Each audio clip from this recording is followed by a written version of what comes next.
Shalom. Shalom. Ada sukacita? Saya nggak tanya senyumnya mana, soalnya nggak bisa senyum. Senyum aja di dalam masker. Yang penting hati kita sukacita. Karena memang kita selalu datang ke hadirat Tuhan harus dengan penuh sukacita. Amin. Saudara, bulan Desember identik dengan Natal. Lagu-lagu Natal berdengung di mana-mana. Pohon-pohon terang bersinar bukan hanya di gereja-gereja, di mal-mal, bahkan di rumah-rumah penduduk. Memang Natal adalah sebuah perayaan peringatan terbesar bagi umat Kristiani. Tapi ada beberapa yang mengatakan peringatan terbesar adalah Hari Raya Paskah. Karena merupakan hari penentuan keselamatan manusia yang diberikan oleh Yesus Kristus. Lepas dari polemik dua hal ini, yang perlu Bapak Ibu Saudara ketahui bahwa semua perayaan peringatan yang sehubungan dengan Yesus Raja kita selalu adalah peringatan yang terbesar. Jadi yang penting bukanlah sebuah keceriaan atau kemeriahan, bukan keceriaan, kemeriahan sebuah pesta. Tapi yang terpenting adalah bagaimana sikap hati kita dalam menanggapi esensi peringatan tersebut. Sikap hati kita menanggapi peringatan hari raya tersebut. Itu yang penting. Dan itu yang Tuhan lihat. Tidak salah kita merayakan dengan sebaik-baiknya untuk persembahkan untuk kemuliaan Tuhan, tidak salah. Tapi jangan sampai lepas dari esensi ini. Tuhan tidak melihat kemeriahan sebuah perayaan. Tuhan melihat respon hati dari momen sebuah peringatan. Nah, saudara, kelahiran Yesus Juru Selamat manusia itu diawali dengan bukan hanya dengan nubuatan-nubuatan yang sudah dinubuatkan ratusan bahkan ribuan tahun sebelumnya. Tapi perayaan hari Natal, kelahiran Tuhan Yesus itu diawali dengan sapaan surga. Sapaan surga itu awal pertama kali diberikan kepada umat manusia setelah 400 tahun tanpa nubuatan, tanpa wahyu, dan tanpa penglihatan-penglihatan. Jadi diawali dengan sapaan Tuhan. Karena sekian lama sepertinya antara surga dan dunia ini terputus. Tuhan menyapa umatnya dengan 3 sapaan. Sapaan yang sehubungan dengan kelahiran Yesus. Nah, sapaan yang pertama ditujukan kepada Zakaria lewat sapaan malaikat Gabriel yang diawali dengan kata jangan takut. Sebelum saya lanjutkan, mungkin saudara nanti supaya bisa terarah, ayat masnya saya katakan dulu. Kita akan buka Lukas pasal 26, Lukas pasal 1 ayat 26 sampai 38. Lukas pasal 1 ayat 26 sampai 38. Tapi sesungguhnya ceritanya sudah mulai sejak awal sudah ada. Jadi sejak kelahiran Yohanes. Itu sebagai ayat nanti yang akan kita bahas. Jadi sapaan pertama ditujukan oleh malaikat Gabriel kepada Zakaria dengan sapaan jangan takut. Memberitahukan tentang kelahiran Yohanes anaknya sebagai pembuka jalan bagi Sang Mesias. Karena ketidakpercayaan Zakaria menjadi bisu dan baru bisa bicara ketika anaknya Yohanes lahir. Sapaan surga kedua diawali dengan salam dari surga lewat malaikat Gabriel juga kepada Maria yang bertunangan dengan Yusuf sebagai keturunan Daud. Dan sapaan surga yang ketiga ditujukan kepada gembala yang di padang yang memberitakan kesukaan besar tentang lahirnya juru selamat di Bethlehem, di kota Daud, Bethlehem. 3 sapaan. Dan tema pagi hari ini adalah sapaan surga. Tapi yang saya bahas bukan sapaan yang pertama dan ketiga, yang saya bahas adalah sapaan yang kedua. Saudara, sapaan yang membuat sapaan kedua ini disampaikan juga oleh malaikat Gabriel yang membuat Maria saat itu sangat terkejut. Negornya bukan negor jangan takut, tapi memang Maria benar-benar terkejut. Bagaimana tidak terkejut? Wong sekian lama tidak ada. Saya tadi katakan tidak ada wahyu, tidak ada nubuatan, tidak ada penglihatan. Tahu-tahu malaikat muncul di depannya, membuat Maria sangat terkejut.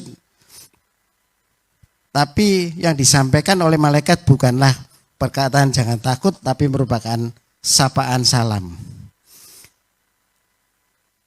Dengan dalam keterkejutannya itu Maria bertanya, apa artinya salam itu? Kalau kita sekarang coba baca.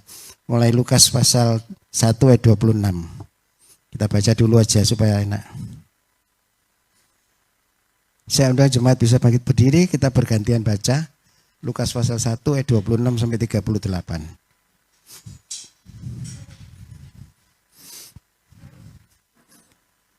Saya akan bacakan 26, selanjutnya jemaat 27 dan bergantian. Lukas 1 ayat 26, ayat 26. Dalam bulan yang ke-6 Allah menyuruh malaikat Gabriel pergi ke sebuah kota di Galilea bernama Nazaret. 27.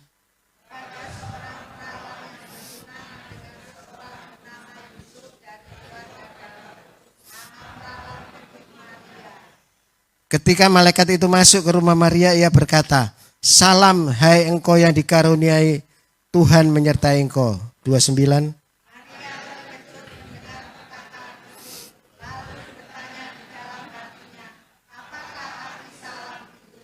30. Kata malaikat itu kepadanya, jangan takut hai Maria, sebab engkau beroleh kasih karunia di hadapan Allah. 31.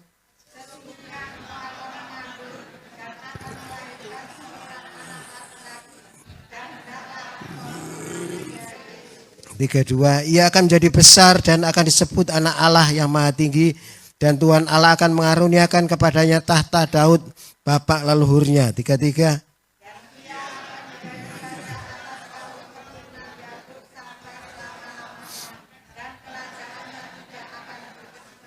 34. Kata Maria kepada malaikat itu, bagaimana hal itu mungkin terjadi karena aku belum bersuami. 35.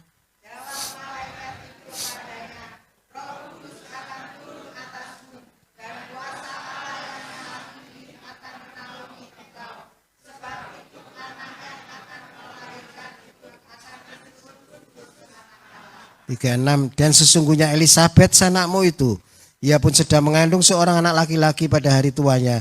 Dan inilah bulan yang ke-6 bagi dia yang disebut mandul itu. 37. 38 sama-sama. Kata Maria, sesungguhnya aku ini adalah hamba Tuhan. Jadilah padaku menurut perkataanmu. Lalu malaikat itu meninggalkan dia. Terima kasih, silakan duduk dalam hadirat Tuhan.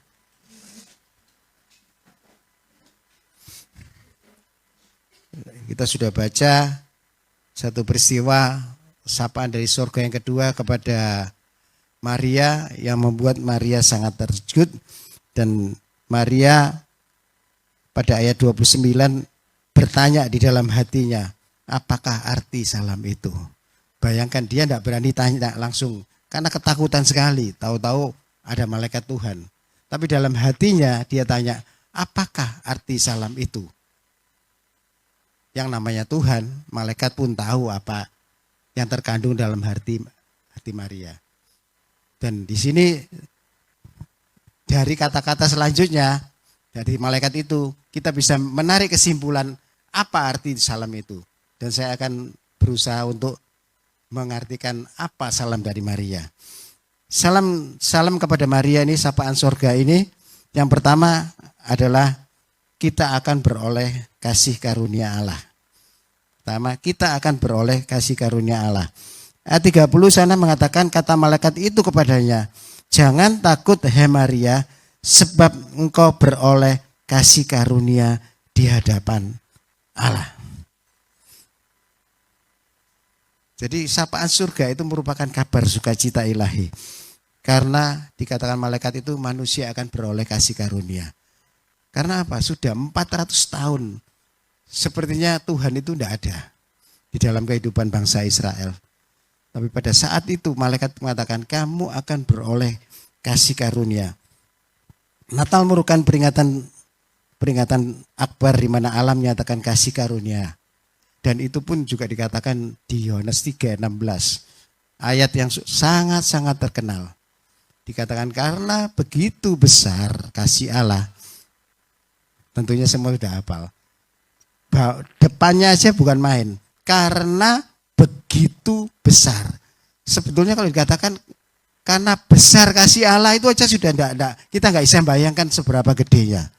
Ditambah lagi begitu besar kasih Allah kepada manusia. Sehingga apa? Iya.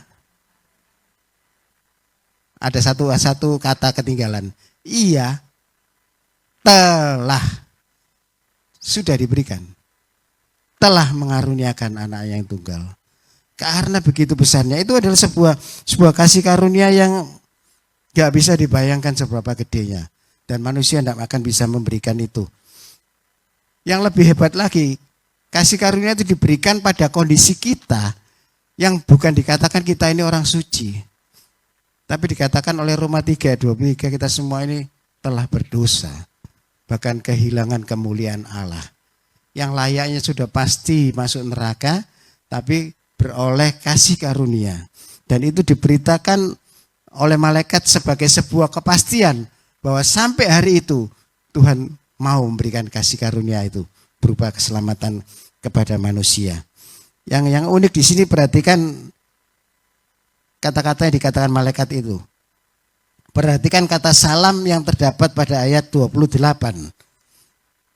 Ketika malaikat itu masuk ke rumah Maria, sapaan pertama ia berkata, salam. Ini kita belajar bahasa aslinya supaya bisa lebih kenal benar malaikat itu ngomongnya klop enggak. Salam di sini bukan pakai kata shalom, bukan. Salam di sini memakai kata Kairo, bukan Kairo ibu kota Mesir ya, bukan. Kairo. Kairo artinya sukacita mendengarkan kabar gembira atau sukacita pada pembukaan sebuah surat. Orang kalau membuat surat kadang dulu kan mesti ada salam pembukanya. Nah itu salam pembukanya yang dimaksud pakai kata Kairo. Dan dikatakan di sini kan di kandangan selanjutnya salam hai engkau yang dikaruniai. Karunia itu menggunakan kata chareto. Chareto artinya menghormati dengan memberi berkat. Kabar baik sambil menghormati dengan memberi berkat. Uniknya di sini kedua kata ini akar katanya adalah charis. Tahu charis apa? Sudah sangat terkenal. Charis itu adalah kasih karunia.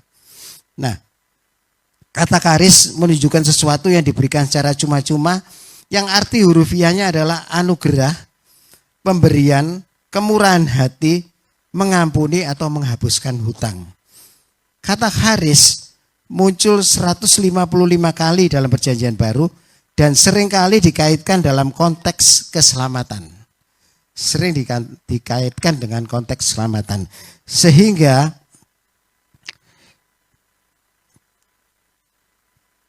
kalau dikaitkan dengan konsep keselamatan kekal, maka akan menjadi karunia.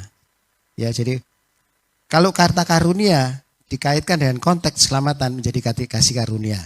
Salam yang pertama dan yang kedua ketika dikaitkan dengan konteks keselamatan, karena waktu itu malaikat ini memberitakan kabar tentang seorang anak yang akan lahir yang nantinya menyelamatkan umat manusia.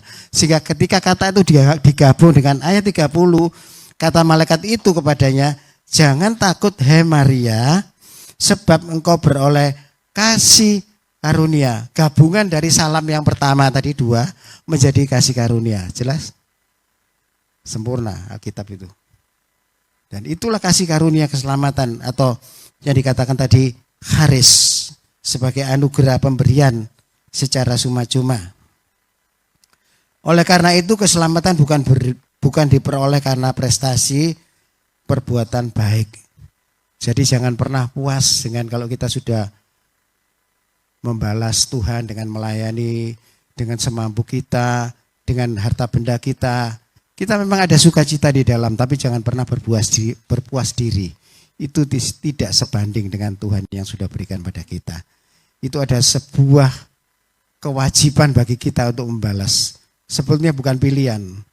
Kita melayani Tuhan, kita melakukan sesuatu untuk Tuhan itu bukan sebuah pemberian untuk Tuhan, tapi itu adalah sebuah kewajiban sebagai balas budi yang gak akan terbalas. Makanya dikatakan kita ini semua ibadah itu adalah melayani, dan melayaninya sebagai seorang budak. Budak itu mau kerja sampai sehari penuh pun itu tidak ada artinya. Karena itu hanya untuk membalas budi kepada tuannya. Posisinya itu seharusnya kita juga seperti itu. Sehingga kita jangan pernah puas. Tapi ketika dikatakan kita beroleh kasih karunia, sapaan surga yang mengatakan beroleh kasih karunia, wah itu sesuatu yang benar-benar membahagiakan kita. Karena nantinya kita di surga, kita akan bisa mengalami sesuatu yang tidak akan pernah kita rasakan di bumi ini. Sesuatu yang luar biasa enaknya, luar biasa amannya, luar biasa sukacitanya. Amin. Amin. Nah,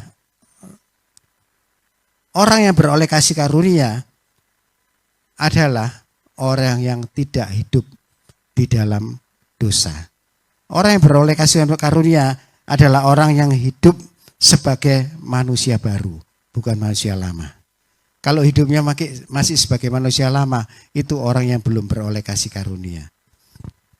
Jadi tolok ukurnya adalah kamu beroleh kasih karunia enggak? Ukurannya kamu sudah hidup sebagai manusia baru atau enggak?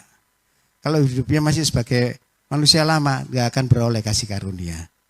Kalau enggak beroleh kasih karunia, ya enggak selamat. Jadi kita harus hidup sebagai manusia baru yang senantiasa melakukan pertobatan kontinu. Orang masih bisa berdosa, tapi harus segera bertobat. Dan harus segera memperbaiki diri untuk hari semakin baik dan semakin baik. Dengan apa? Dengan pembaruan pola pikir. Kemarin saya sempat mendengarkan sebuah cuplikan khotbah dari pendeta. Memang pembaruan pola pikir itu pengaruhnya gede sekali. Ketika kita punya pola pikir yang masih salah, itu seolah dunianya mengatakan dirinya itu benar. Karena pola pikirnya masih salah. Sama dengan dia memberi contoh gini tentang hobi. Orang hobi lukisan, melihat lukisan itu sampai sedalam-dalamnya sampai dihidupkan. Sementara orang yang tidak ngerti dia bilang, kamu tahu enggak lukisan ini harganya berapa M gitu, saya nggak tahu. Kamu tahu keindahannya? Nggak tahu, nggak pernah mudeng. Kenapa? Kita enggak, pola pikir kita enggak di situ. Kalau kita hobi, pola pikir kita bergerak di dalam itu, kita akan tahu. Demikian juga Tuhan. Kalau kita enggak punya pola pikir tentang Tuhan itu sampai seberapa hebatnya Tuhan itu, seberapa besarnya lewat firman ini, kita ya enggak akan bisa merasakan kehebatan Tuhan. Pembaruan pola pikir ini, kita tidak akan pernah bisa merasakan kasih karunia kalau pola pikir kita masih pola pikir lama dan kebiasaan secara umum. Saya perlu tegaskan, setiap pribadi harus mengenal Tuhan belum tentu sama dengan yang lain. Masing-masing mengenal secara pribadi. Sehingga ada pujian yang mengatakan, aku mengenalmu secara pribadi hingga ku tahu rencanamu. Jangan samakan dengan rencana orang lain. Akhirnya nanti kecelik, kita iri. Masing-masing pribadi harus mengenal Tuhan dengan pola pikir yang benar. Makanya jangan main-main dengan pikiran, jangan menciptakan Tuhan dalam pikiran. Kita menyelidik firman juga yang benar. Tidak hanya asal menyelidik secara umum sampai dengan ke bahasa aslinya. Sudah nggak bisa lagi sekarang. Karena banyak penyesat sekarang. Kalau mungkin dulu zaman saya Pantekosta lama ya, gitu masih aman-aman aja. Sekarang media sosial terbuka seperti itu. Wah, kalau kita tidak mau selidik firman Tuhan dengan benar, hidupmu udah benar, baik, kelihatannya baik, tapi ujungnya menuju maut nggak tahu. Ya, itu sekedar tambahan. Nantinya ini konon ini sebagai selingan, kita beroleh kasih karunia, kita akan memperoleh keselamatan. Nantinya konon ketika kita nanti masuk surga, ada 3 kekagetan. Kekagetan yang pertama adalah kita akan kaget ketika orang yang kita anggap rohani, ketika kita ke surga, kita tidak temukan di sana. Artinya apa?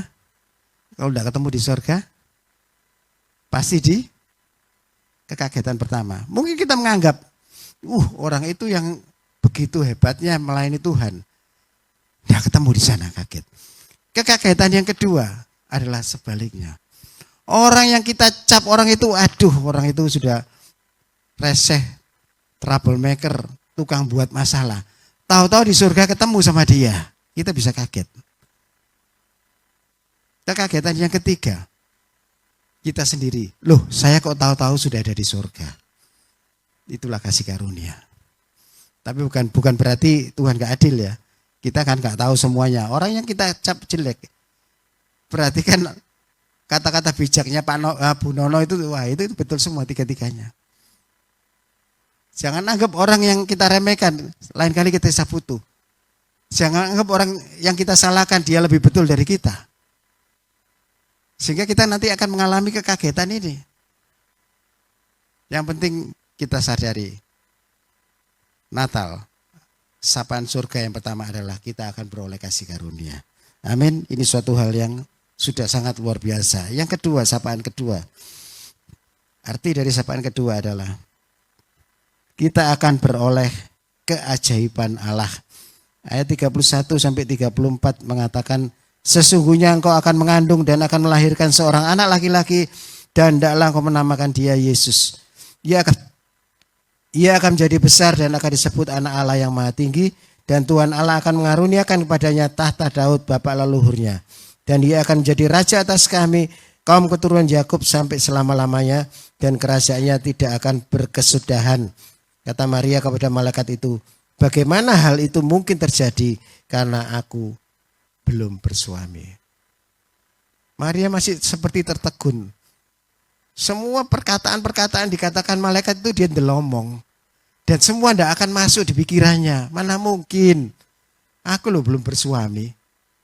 Justru itu sapaan kedua malaikat menunjukkan, aku mau menunjukkan keajaiban Allah kepada kamu. Jadi semua sapaan ini bukan hanya kepada Maria ya. Sapaan ini disampaikan kepada kita juga. Yang pertama kita beroleh kasih karunia.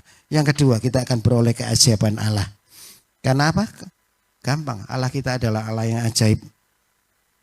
Dan semua pekerjaan Allah adalah pekerjaan yang sulit dipahami.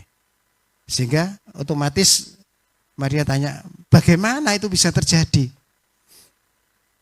Jangan sampai kita dengan Tuhan ketika kita mengalami sesuatu jalan buntu, kemudian ada firman mengatakan, meneguhkan, kemudian kita tanya, bagaimana hal itu bisa terjadi? Bisa. Tuhan sudah memberikan itu. Tuhan sudah memberikan keajaiban Allah kepada umat manusia. Jadi kita hanya bagaimana kita bisa mempercayai.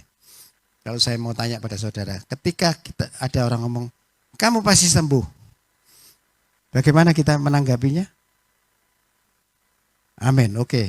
Kata-katanya amin. Bagaimana supaya kita bisa yakin bahwa itu benar? Bagus. Paling tanggap nih Bu Marta ini. Iman. Cuma iman tok yang bisa mengatakan bagaimana itu bisa terjadi. Tapi jangan sampai kalau dengan orang biasa kamu tanya, menjanjikan ini. Terus langsung percaya dengan iman. Wah ini bahaya. Lihat dulu orangnya. Kalau lihat Yesus sudah tidak bisa disaksikan, sudah pasti bisa dipercaya. Kalau ada orang menjanjikan ini, selidiki dulu. Lihat track recordnya. Tapi kalau Tuhan yang ngomong firman Tuhan, bagaimana hal itu bisa terjadi? Pakai apa supaya bisa percaya? Pakai iman bukan? Kalau saya pakai iman, pakai apa? Pakai ini. Pakai hati. Masih ada tahapannya. Oke, pakai iman, pakai iman. Diberitahu, mulai dipikir. Masuk akal enggak? Apalagi kalau mengalami sesuatu yang fatal. Utang dalam jumlah besar, harus dilunasi dalam waktu sedikit, tidak punya uang. Nah. Atau sakit, divonis mati, dijanjikan kesembuhan. Diputar pakai ini. Apa jadinya? Pusing 7 keliling. Tidak ada gunanya. Kita cuma hanya bisa kalau sudah pakai hati. Pakai hati, jawabannya cuma satu. Percaya saja. Percaya saja, percaya saja. Yang beri kita menang. Karena tidak ada lagi.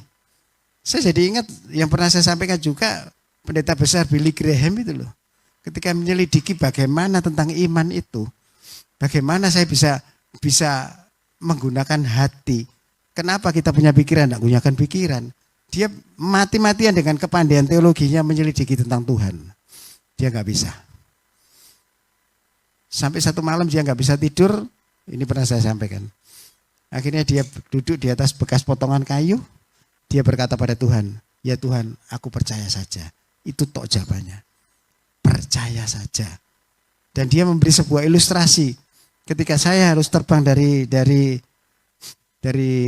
katakan dari Washington ke New York. Saya naik pesawat.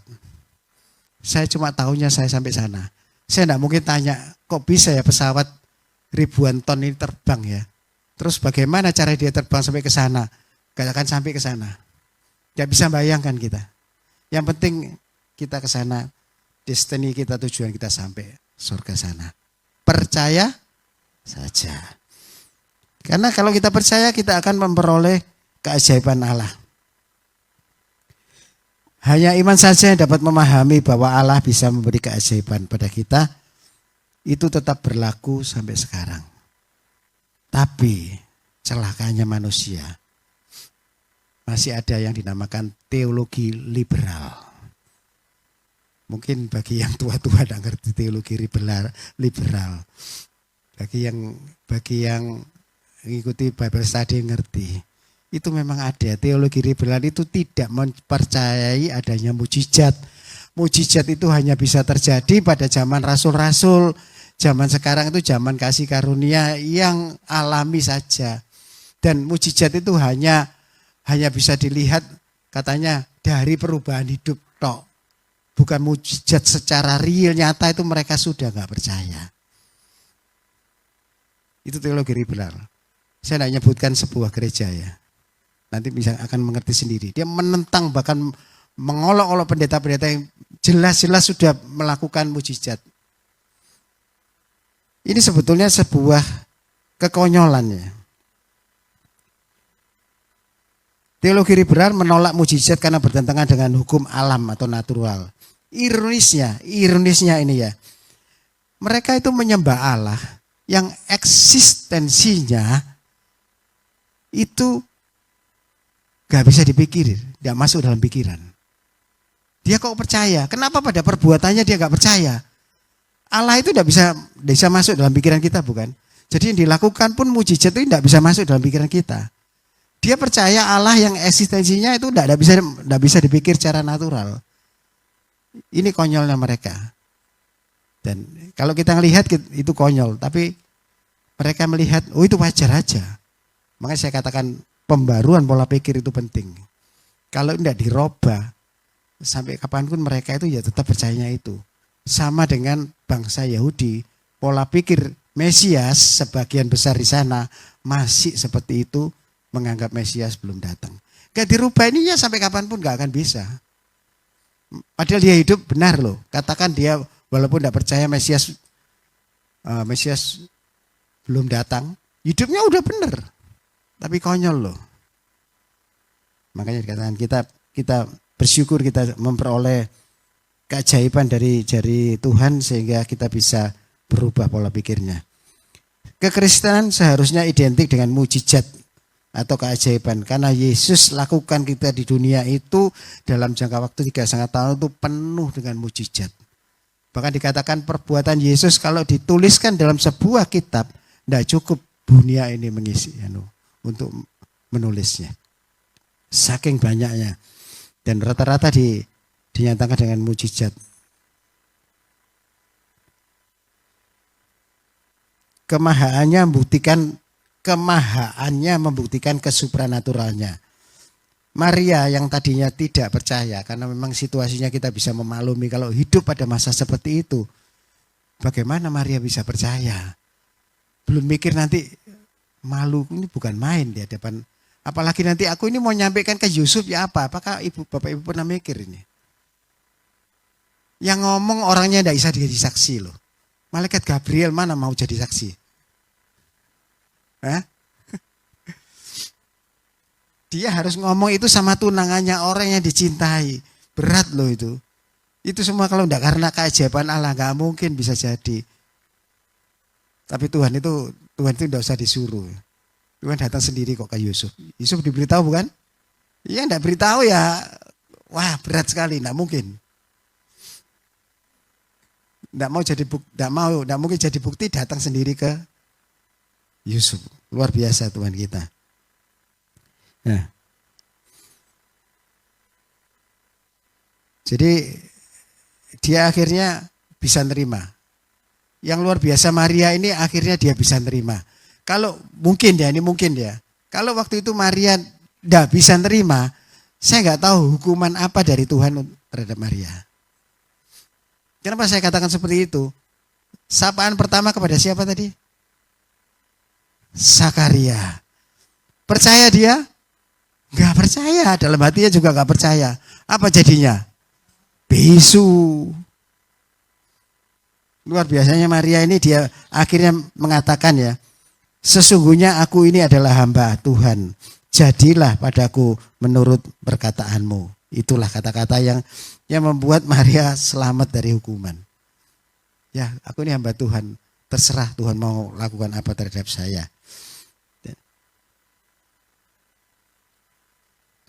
Sehingga dia beroleh kerajaan Allah. Karena maksud sapaan dari surga yang harus dipercaya, diimani, dan disyukuri. Apalagi itu di latar belakangi 400 tahun tidak ada pewahyuan, tidak ada nubuatan. Sehingga ketika digenapi kepada Maria itu suatu kehormatan yang luar biasa.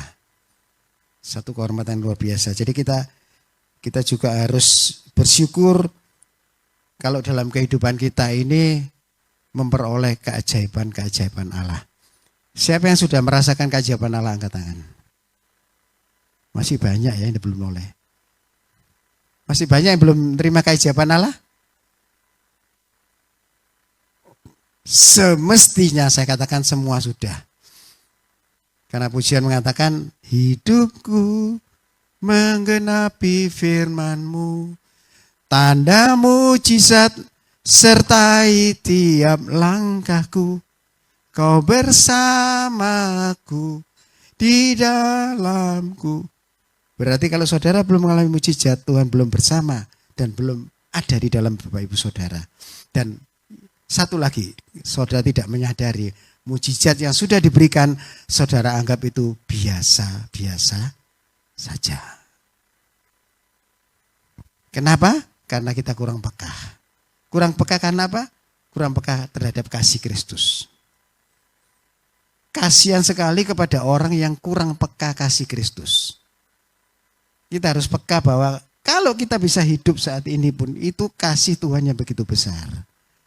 Karena segala kemungkinan itu sedetik ke depan bisa terjadi. Kita bisa melihat musibah-musibah yang di luar dugaan. Kalau kita tidak sampai seperti itu mujizat. Ya, saya katakan itu mujizat. Kita harus punya kepekaan. Benar-benar harus punya kepekaan. Saya himbau Bapak Ibu harus punya kepekaan. Kalau tidak ada kepekaan, tidak pernah merasakan kasih Kristus. Atau kasih Kristus itu biasa-biasa. Manusia kalau diberi kasih yang biasa-biasa, balasnya juga kasihnya biasa-biasa. Amin. Amin. Percaya enggak? Cobalah kalau orang kasih terus, dia otomatis akan mengasihi kita. Nah kalau kita tidak pernah merasakan kasih Kristus yang luar biasa, enggak akan bisa mengasihi Tuhan, sudahlah. Saya melihat ini dari pengalaman. Bukan saya sendiri, saya lihat istri saya ketika kena sakit. Semakin dia bisa merasakan bagaimana kasih Kristus itu begitu besar dalam urusan kecil sekali. Saya sampai kadang-kadang geleng-geleng kepala. Dia itu semakin peka sekali terhadap kasih Kristus. Seharusnya seperti itu. Kalau sudah semakin peka terhadap kasih Kristus, kasihnya itu akan bertambah-tambah dari hari ke hari. Saya ini yang mungkin kurang. Tapi saya terus berusaha untuk seperti itu. Sapaan ketiga berarti adalah kita beroleh kuasa Allah. Kita baca ayat 35. Jawab malaikat itu kepadanya, Roh Kudus akan turun atasmu dan kuasa Allah yang Maha Tinggi akan menaungi engkau, sebab itu anak yang akan kau lahirkan itu akan disebut kudus, anak Allah. Kita tidak sekedar beroleh keajaiban, tapi yang ketiga sapaan itu bahkan kita akan beroleh kuasa Allah. Sehingga kuasa Allah bisa kita kerjakan. Amin. Ini maksudnya seperti itu. Dapat kasih karunia. Yang kedua, dapat keajaiban Allah dalam kehidupan kita. Yang ketiga, dikasih sekali kuasanya itu. Kurang apa?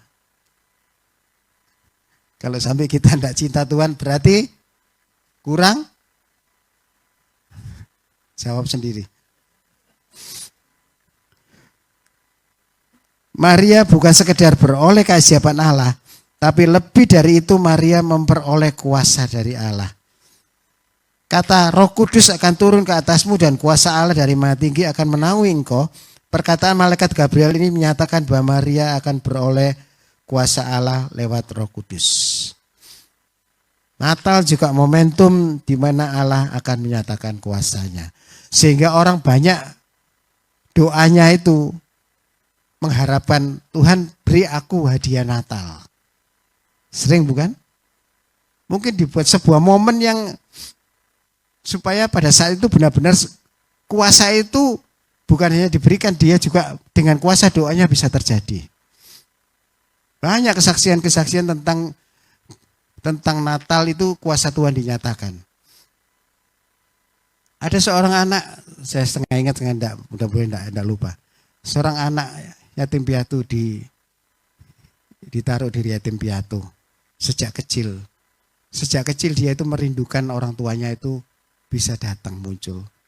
Tiap hari dia doa, setiap Natal dia doa. Setiap Natal dia doa minta ditemukan sama orang tuanya. Tidak pernah ketemu. Sampai kurang lebih 12 tahun gak salah. Dia merubah doanya. Dia gak minta kado Natal. Tuhan, aku terima engkau sebagai juru selamatku yang senantiasa mengasihi aku.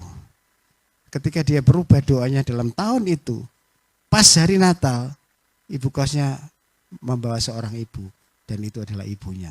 Dia nangis bukan main. Sebuah kita akan bisa mendatangkan kuasa itu. Bukan hanya meroleh keajaiban, kita akan bisa mendatangkan kuasa itu. Saya nggak ngajari hanya asal Natal aja ya. Cuma bolehlah momen Natal. Momen Natal tahun ini apa yang saudara inginkan. Bukan hanya pada momen Natal. Maaf ya, bukan hanya pada momen Natal. Tapi bolehlah minta kuasa Allah apa untuk Natal ini. Di hari kelahiran Tuhan. Saudara boleh doakan. Tapi sekali lagi saya garis bawahi, bukan hanya pada momen Natal. Setiap saat, setiap waktu bisa. Cuma ada orang itu kepingin dipaskan, supaya lebih mantap mintanya. Kalau minta kado itu keliru loh. Yang ngasih kado itu kita loh mestinya. Tuhan beri saya kado Natal, itu lucu sebetulnya. Ya, jadi pada momen ini Tuhan yang sudah nyatakan lewat malaikat Gabriel bahwa kita memang akan beroleh kuasa Allah. Karena Natal merupakan momentum di mana Allah akan menyatakan kuasanya dengan memberikan anaknya. Tapi kuasa Allah ini juga diberikan untuk melawan kuasa iblis ya. Jadi kuasa Allah ini jangan dipikir saya diberi kuasa Allah untuk memuaskan keinginan daging saya. Saya ingin ini daftarnya banyak sekali. Tapi kita harus sadari kita punya banyak kelemahan. Kelemahan-kelemahan yang kadang-kadang kita membuka celah untuk si iblis. Gunakan kuasa ini juga untuk bisa menentang itu semua supaya kita tetap berada di dalam jalurnya Tuhan. Tetap bisa mengerjakan keselamatan. Karena ketika kita beroleh kuasa, kita juga sudah diberi keselamatan. Itu kita tidak bisa seenaknya sendiri. Tuhan memang tidak hanya sekedar ketika kita lahir baru, kosongan enggak. Atau ketika Tuhan naik ke surga, dia tidak membiarkan murid-muridnya kosongan. Dia memperlengkapi dengan kuasa. Coba kalau kita lihat di Yohanes 14 ayat 12. Yohanes 14 ayat 12.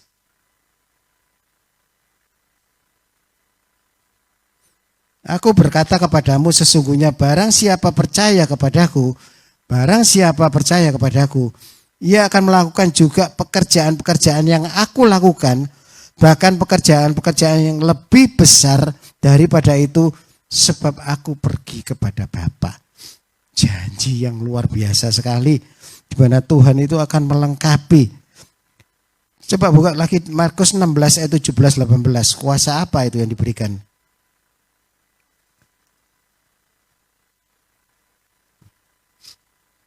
Tanda-tanda ini akan menyertai orang-orang yang percaya. Mereka akan mengusir setan-setan demi namaku. Mereka akan berbicara dalam bahasa-bahasa yang baru bagi mereka. Diberi kuasa untuk mengusir setan juga. Kita harus sadar perbuatan setan itu sering gak kita sadari. Karena setan itu licik ya, orangnya licik. Jadi bisa menyusup di antara keinginan-keinginan daging kita. Kita diberi kuasa untuk menaklukkan mereka. Kuasa yang diberikan sama tadi seperti ketika sapaan dari surga. Termasuk di situ kuasa untuk bisa menaklukkan setan-setan. Kembali kepada tadi Yohanes 14, ini kita jangan sampai salah ya. Tuhan ini memang